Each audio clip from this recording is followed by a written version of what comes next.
Hello and welcome everybody, all friends of GI endoscopy worldwide.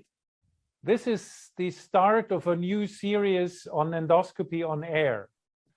And we want to have talks, interviews with very different people about very different topics to inform and entertain you in the world of GI endoscopy. We are a gang of 4 moderators, namely Amrita Sethi, Usma Siddiqui, Alessandro Repici, and myself. And what would be a better start to interview one of our moderators, Usma Siddiqui from Chicago. Usma, a very warm welcome, although it seems to be pretty cold at your place. I was going to say it's very cold in Chicago today, but thank you, Thomas, for having me today and also for giving me the opportunity to participate in these talks on endoscopy on air. And today I thought one of the things that we could start off with in discussing is something that's near and dear to my heart, the topic of gender in the field of GI, and especially the role and representation of women in the field of endoscopy, which obviously myself and Dr. Sethi, this is a very important topic since we're founding members of Women in Endoscopy.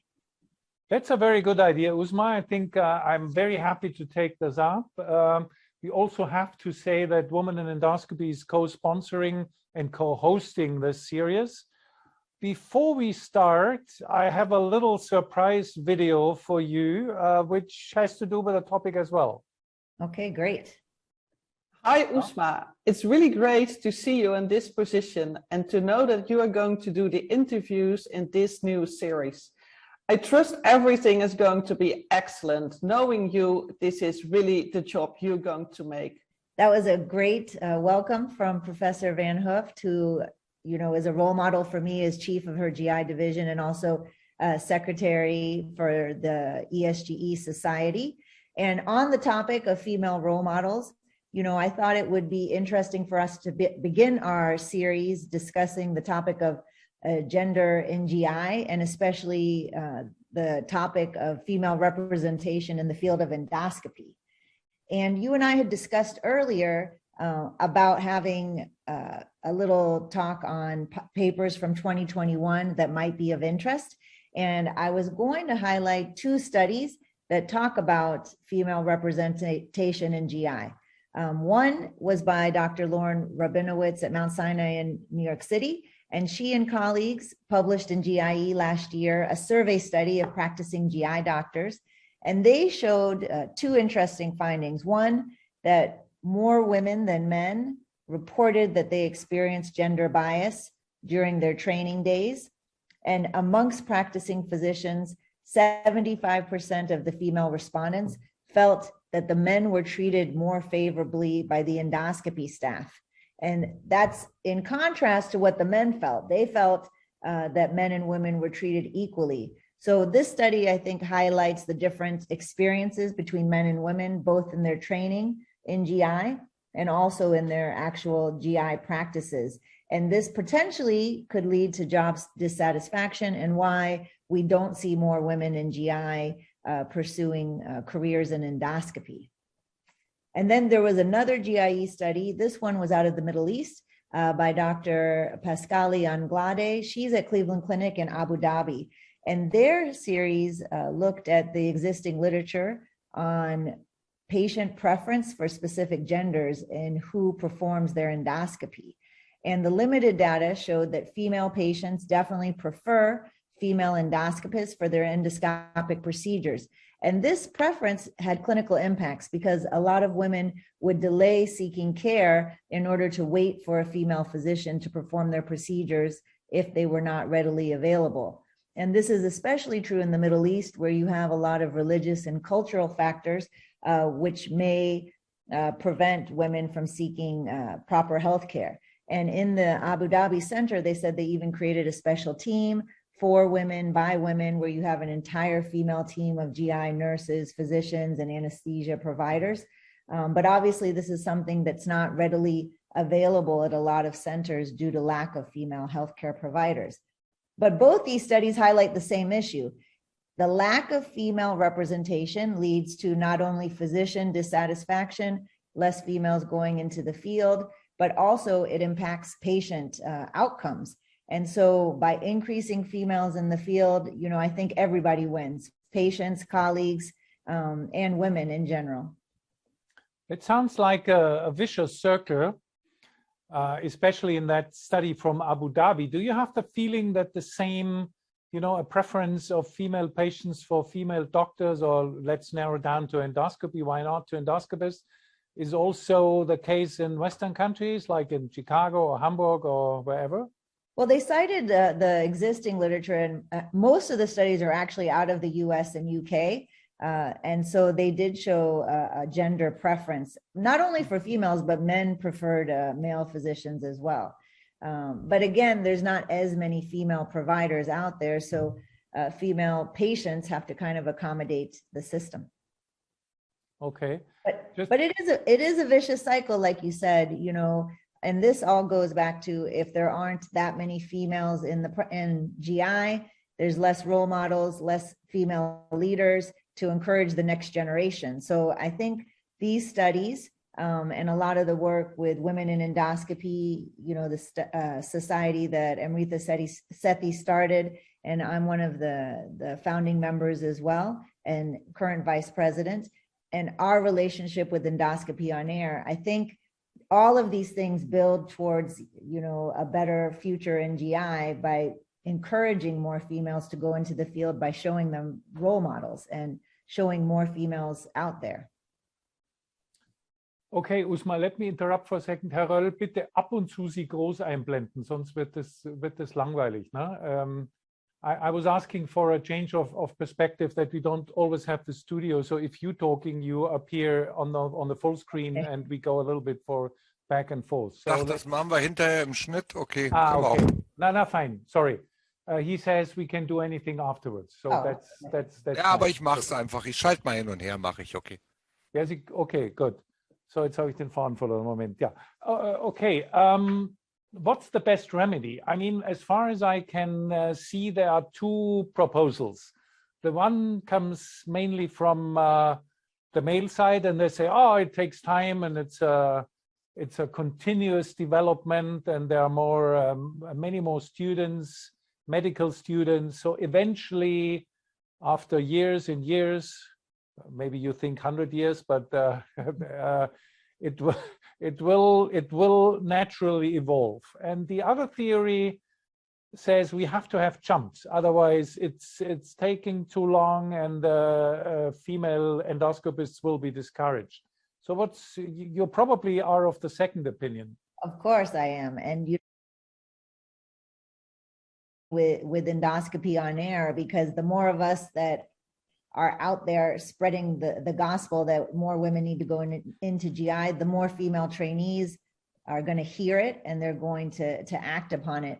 I think doing nothing is not an option, you know, at this point, because again, it's a vicious cycle, and something needs to happen to change that.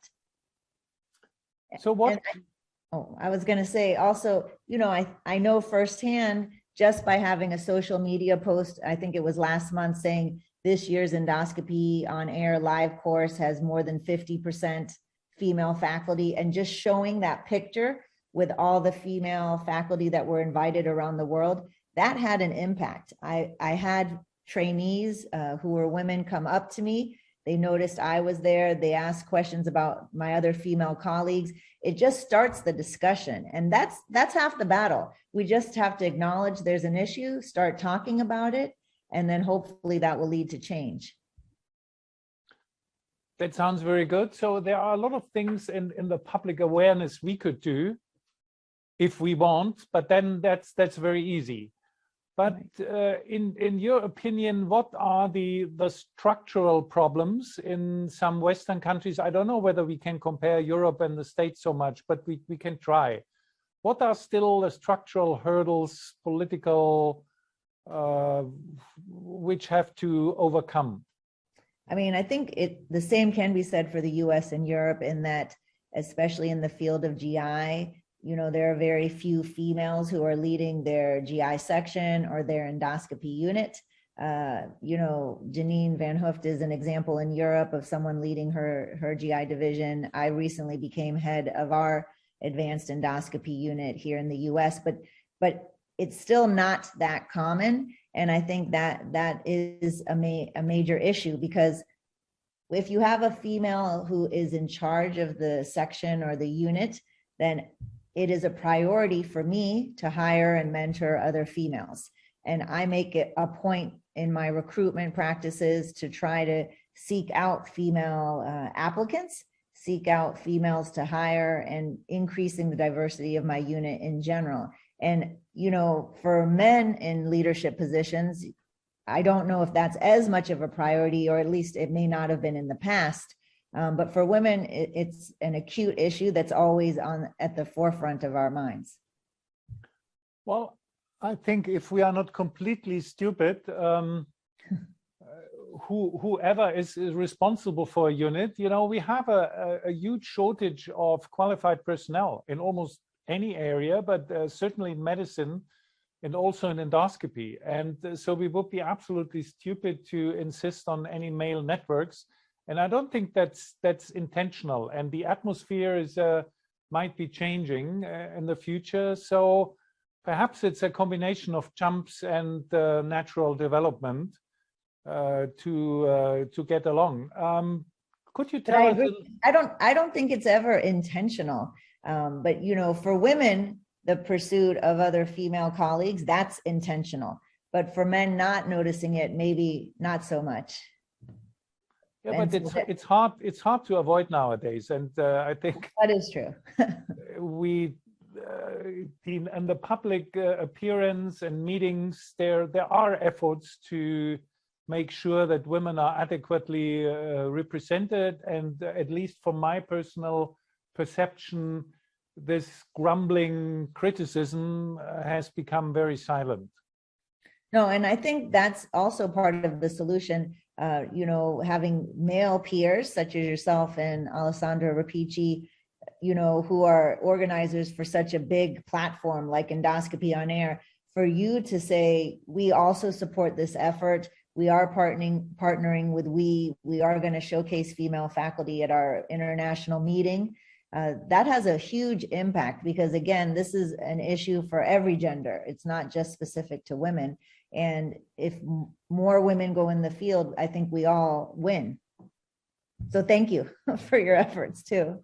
No, pleasure. And I think we want to provide good teaching, both with regards to information and entertainment. So again, we would be silly if we would not recognize the signs of the times. I agree. And it's nice because, again, when you have females and males offering up opinions and their takes on how to do procedures, everybody has a different point of view. And I think all of them are valid, and all of them help to increase your knowledge on how to not only perform procedures, but how to approach your patients and again, provide better healthcare.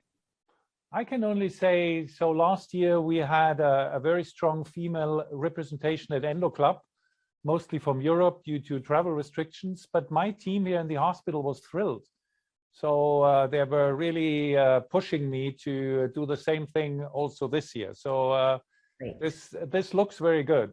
But tell me, to wrap our nice discussion up, what's the program of Women in Endoscopy? Maybe we discuss a little bit, or you tell me a little bit more. What's the program? What can be done to also increase awareness about this organization? It's international, worldwide, isn't it? It is. It is an international society. And again, the mission statement for WE is to champion the advancement of women through education, professional growth, and leadership development. And I think the core goal is that we bring women together from across the world, and we share our common experiences, and then use that social network to increase our presence on the meeting front, increase our visibility at our own institutions to try to achieve those leadership positions, and also create a research network so we can increase our visibility in terms of providing data on the procedures that we are performing. And so it's just that kind of collaboration amongst women to give us more power as a group.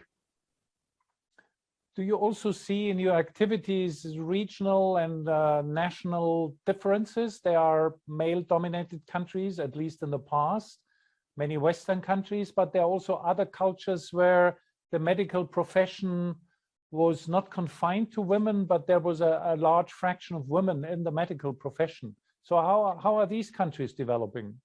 No, and I agree. Similar to even with men throughout the world, you know, depending on where you're practicing, there are definitely some differences in terms of the roles that women have in their endoscopy unit and in their national GI societies. So we're still working to kind of bridge some of those differences, including potentially this year, you know, having teaching sessions in underrepresented or underserved countries where they don't have access to a lot of GI education. And that's one of our goals.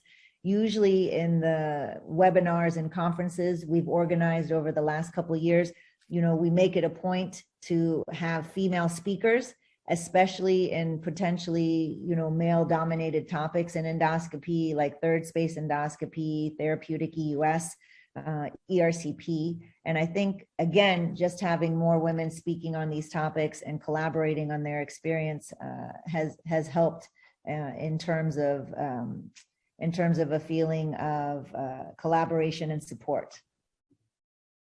Okay, if we take this forum now, where the two of us have the nice chat, but very soon we will split and both of us will moderate different sessions. Yes. So can you tell us about your wish list? What topics you would like to cover with other people and women? So just out of your gut feeling. Well, no, it's so funny that you mentioned that, because the first thought I had when we talked about organizing the series were, okay, what women do POEM, what women do ESD, do ERCP and therapeutic EUS. Again, those are fields that usually we hear our male colleagues talk about on many different occasions. But for my talks and the ones that I choose, I would like to particularly focus in on female endoscopists. But you'll have to wait to see the list and tune in later. Okay, but that's very promising. What are your specific ideas about training in interventional endoscopy? Well, at least at our institution, we've made more of an effort to try to target fellows in the first year, because, you know, 30% of GI fellows in the US are female, but as of 2 years ago, only 12% went into advanced endoscopy. So obviously there was a big drop off. And there have been studies that showed one of the main reasons that more women didn't go into advanced endoscopy is because they did not have female advanced endoscopists or role models at their own institution. So at my institution, I do make it a point to target the fellows in the first year. Last year, I did team up with Boston Scientific to do an advanced endoscopy webinar series for trainees, specifically highlighting females doing advanced endoscopy. And again, I think it's just more getting the messaging out to the trainees that females can succeed in advanced endoscopy and have successful careers, and seeing a successful role model to encourage them. So I think we can be really curious to see your program on EndoTalks. And also we have to say that online formats, of course, are ideal to spread the knowledge everywhere, potentially, given the spread of individual formats. But I think that potentially makes it easier to get your messages out. Definitely. Obviously, we'd love to have more in-person networking sessions. And for women in endoscopy this year, we actually are going to try to do some regional in-person networking sessions on various GI topics. But currently, we are doing online education. So speaking of meetings, what's your hope for DDW? Do you think we can just speculate at this moment, but it will be the old big meeting or a smaller, more personal meeting? What do you think? Well, I think definitely there will be a hybrid aspect to it. And the timing is going to be key, because it seems like every 4 months we have another surge.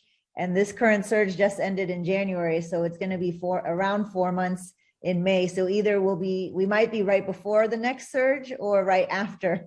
And that'll obviously determine the timing. But I think for myself and a lot of the US colleagues, we're hoping to have an in-person presence there. Obviously, like you said, online learning is great for getting the message across to a lot of people, but you definitely miss out on the personal relationships, the communication with each other, and just interacting in person. But it's going to be hybrid, so I don't think it'll be as big as it has been in the past years. Yourself, what do you think? You planning on going? The challenge is, how do we get back? Of course, we have to get back. We have to meet each other, but the challenge will be, we have to rethink formats. They should be more personal, maybe a little bit more social. Up to now, everything is directed. It's just, education, education, education. It has become, due to compliance issue, understandable, but it should be the hard way. So the hotel has to be primitive, no good food. And I think if we want to get together, the social aspect should be reinforced a tiny little bit more. And then it could be a combination of, getting information online, but meeting and discussing and making plans in person.